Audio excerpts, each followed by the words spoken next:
Exercise question number 1.11. A polythene piece rubbed with a wool is found to have a negative charge of 3 into 10 raised to minus 7 coulomb. एक polythene piece को जब wool के साथ rub किया गया तो polythene piece पे negative 3 into 10 raised to minus 7 coulomb जितना चार्ज हो गया. So question is A, estimate the number of electron transferred from which to which.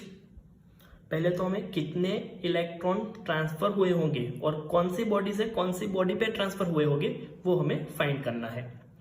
Students, यहाँ पे ऐसा दिया गया है कि पॉलीथीन पीस नेगेटिवली चार्ज हो गया.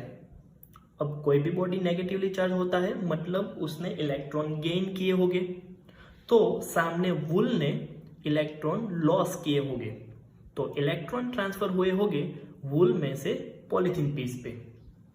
अगर हम क्वांटाइजेशन ऑफ चार्ज का इक्वेशन लगाए तो Q equal to NE, N equal to Q by E. So Q और E की वैल्यू रखेंगे तो N मुझे मिल रहा है 1.87 into 10 raise to 12 electrons. So 1.87 into 10 raise to 12 electrons transferred from wool to polythene piece.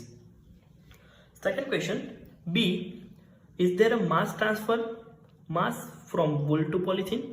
क्या वुल से पॉलीथीन में कोई मास ट्रांसफर हुआ होगा? तो उसका आंसर है यस, क्योंकि मास ऑफ इलेक्ट्रॉन है 9.1 into 10 raise to minus 31 kg. ऐसे कितने इलेक्ट्रॉन्स ट्रांसफर हुए हैं? 1.87 इंटू 10 रेज टू 12 इलेक्ट्रॉन्स.